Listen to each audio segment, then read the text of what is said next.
Welcome to Talking Points TV, where we're asking a very simple question. Was that the best Manchester derby ever? Now, obviously, there's been some incredible battles between the red and blue sides of Manchester.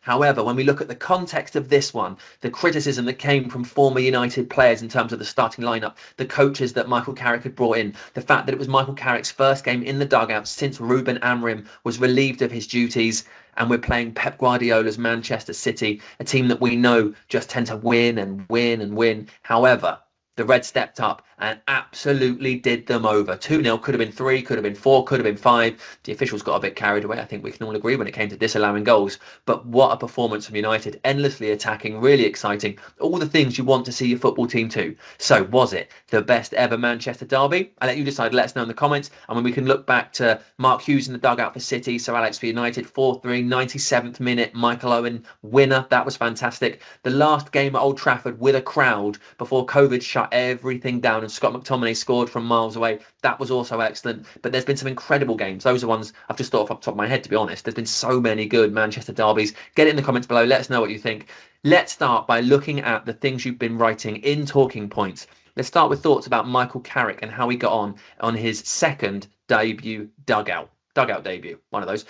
So Zeke Wolf 42, he picked the right lineup and everyone was clearly up for the game, feeding off the fans. Leacher is a core to that. He gets it like few non-Mancs do, but everyone played at their max and it showed. I mean, everyone was loving Leacher, weren't they? He's got a really good record against Erling Haaland. We'll probably talk about that a bit more as we go through the comments, but focusing on Michael Carrick and what he's done. Chris Hewitt 50. The one thing we didn't do today was play endless balls sideways across the park. That made us much more dangerous, always looking for the man ahead. Great start for the Carrick reign and shut Roy half glass empty Keane up.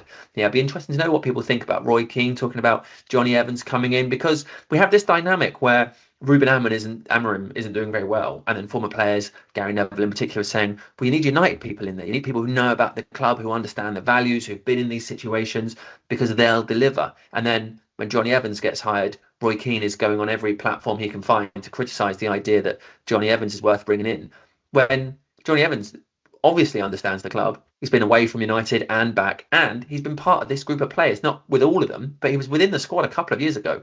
So it seems like a really logical person to have involved. And if Michael Carrick trusts him, that should be good enough for us. I just think it's a weird dynamic that's occurred there. Right, Michael Brown. Carrick might prove to be a hit out of nowhere for the Reds, something we direly crave for. Not the first time Michael Carrick has been a hit out of nowhere. A lot of people weren't so sure of Michael Carrick when he came from Spurs. Look what he did as a player. Could be the same situation as a manager. Le Blue Cat. He played a more Man United style, picked a formation that was more familiar and suited to the players available. It probably also helped coming in as a Man United legend, and with a pretty positive record as interim manager previously, there was a lot of confidence which helped the fighting spirit. We shall see how the team fares when the chips are down.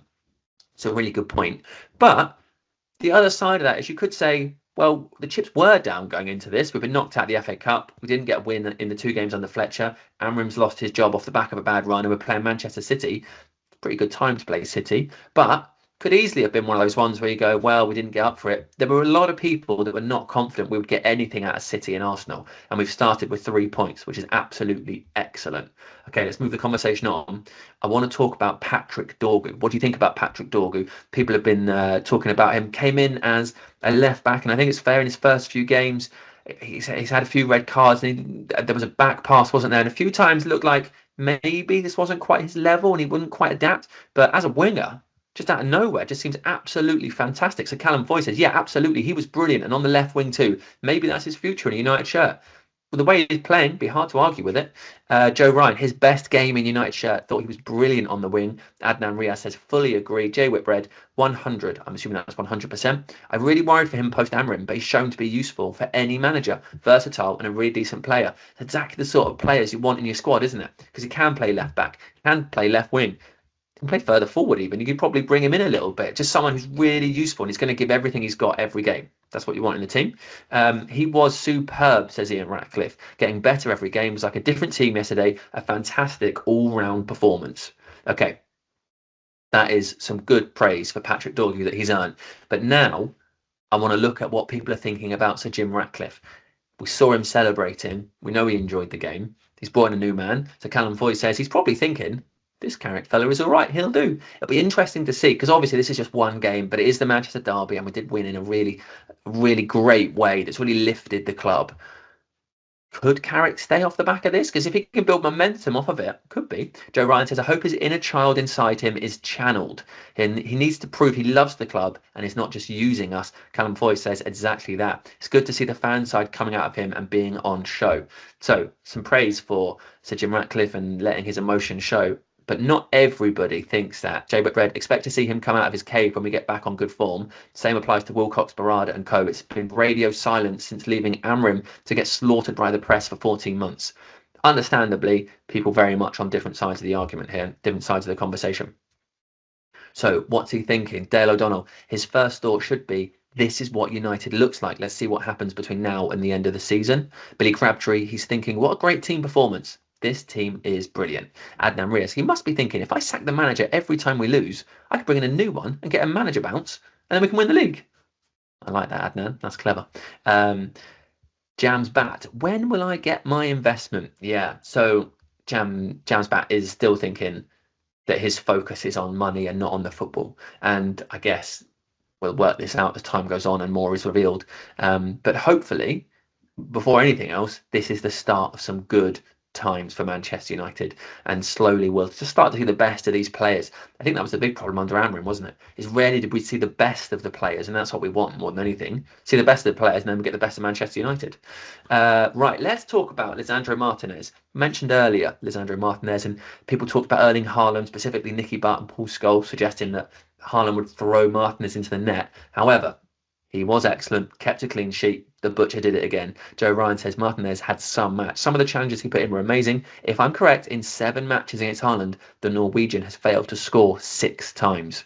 Callum Foy, great performance from him. If he can keep going, we are laughing. Jay Whitbread, think the criticism was harsh. Lazy punditry from Button Scholes, considering it's not the first time he's pocketed Haaland. I suppose he's done the talking on the pitch. That is one thing to consider. A lot of the times, I think pundits definitely don't always say the things they mean. I can tell you that. They definitely don't always say the things they mean.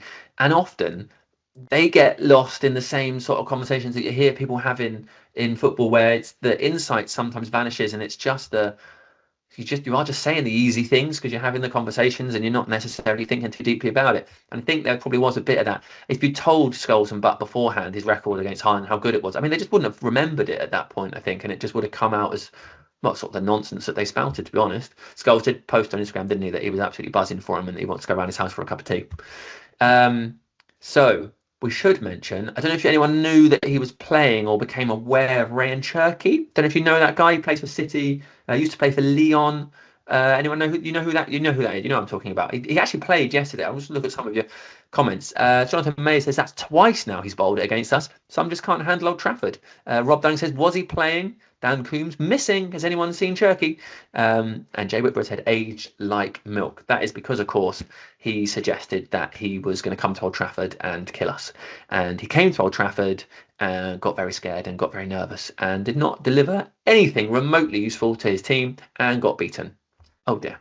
Let's have a look at who people thought was the worthy man of the match. Not hugely surprising that the winner is Bruno Fernandes, because if we're doing good things, you know he's at the centre of it, just this relentless attacking machine. I love Bruno so much. I think he's one of those players that I will forever be able to talk about.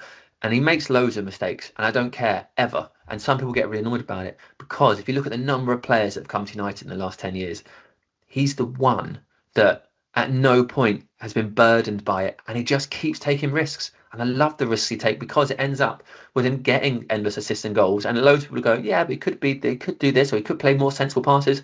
That's not what I want from Bruno Fernandes. I want him to just keep trying to set people up and keep trying to score goals, and just constantly, every time he gets the ball, he's just thinking, how do we get a goal? How can I create something from this situation? And that's the kind of thought process I want from players at Manchester United. Just that, let's get at them. Never doing anything safe. I love it. Man of the match, hero, always. Right, that is it. So the question is, was that the best Manchester derby ever? If I'm honest, I don't know if it was the best one ever, but it was a good one, wasn't it? Next up, Arsenal. We'll have them as well.